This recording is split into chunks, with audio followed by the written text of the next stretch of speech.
probably the most familiar story in the New Testament Gospels is the story of Jesus and the woman taken in adultery.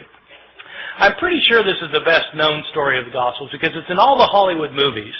I mean, if you do a movie about Jesus, you've got to have Jesus and the woman taken in adultery. It's so much a requirement that even Mel Gibson, who The Passion of the Christ, which is about Jesus' last hours, has to get this in, and so he has a flashback showing this scene of Jesus and the woman taken in adultery. So the way the story works, it's found only in the Gospel of John, chapters 7 and 8. And Jesus is teaching the temple, and the Jewish leaders they drag this woman in front of him, and they say, she's been caught in the act of adultery. The law of Moses says we're to stone someone like this. What do you say? See, this is setting a trap for Jesus, because if Jesus says, well, yeah, stone her, then he's violating his teachings of love and mercy. But if he says, no, forgive her, then he's breaking the law of Moses. So what's it going to be? Well, Jesus has his way of kind of getting out of these traps, as you know, if you read the New Testament. So what he does in this case is he stoops down and he starts writing on the ground. And he looks up and he says, let the one without sin among you be the first to cast a stone at her.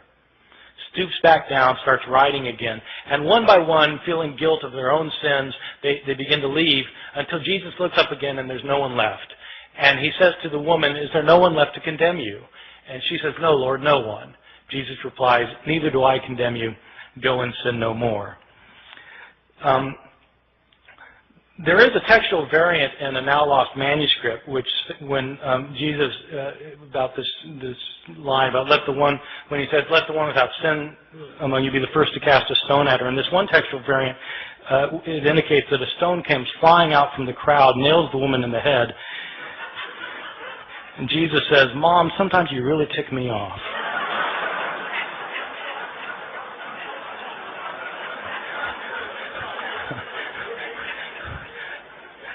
I made that up.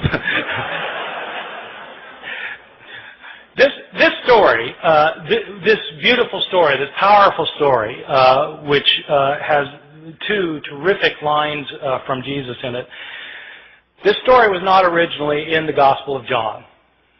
This is a story that was added to the Gospel of John by later scribes. How do I know that?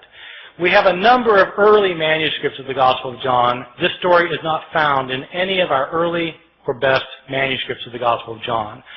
The Greek authors who wrote commentaries on the Gospel of John over the centuries don't mention this story until the 10th century, 1,000 years after the days of Jesus.